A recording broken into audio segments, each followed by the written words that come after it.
আজহারি সাহেব খাওয়ার জন্য মালয়েশিয়া থেকে উনি বাংলাদেশে আসছেন, এবং উনি একটা খায়খোর, এবং উনি যে দেশান্তর হয়েছে এই জামাত ইসলাম করার কারণে শুধু না, ওনার স্বভাবের কারণে এবং এই অশালীন অসভ্য বক্তৃতার কারণে উনি দেশান্তর হয়েছে।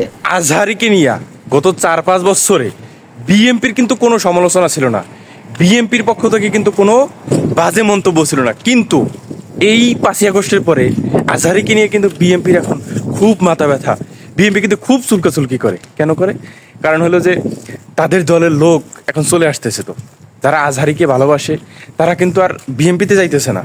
আজহারির মাহফিলে লক্ষ লক্ষ মানুষ হয়। কেন হয়? তাদের জনসমাবেশে তো এত মানুষ হয় না। এইটা নিয়ে চুলকাচুলকি করতে গিয়া তারা আজহারিকে খারাপ বানানোর চেষ্টা করতেছে। জামাত বলে ট্যাগ দেয়, এই বলে ট্যাগ দেয়, সেই বলে ট্যাগ দেয়। আরে ভাই, যখন আপনার সাথে থাকে তখন আপনার সঙ্গী, যখন আপনার স্বার্থে লাগে তখন বানাই দেন জঙ্গি। এটা কোন ধরনের রাজনীতি? এটাই তো বুঝলাম না ভাই। এই রাজনীতি থেকে বের হয়ে আস। আজহারি একজন আন্তর্জাতিক মানের বক্তা, তাকে সারা বিশ্বের মানুষ চেনে, সারা বিশ্বের যুবকরা তাকে আইডল হিসেবে চেনে। শুধু যে বাংলাদেশে তার নাম সুনাম খ্যাতি, সারা বিশ্বেই তার সুনাম খ্যাতি আছে।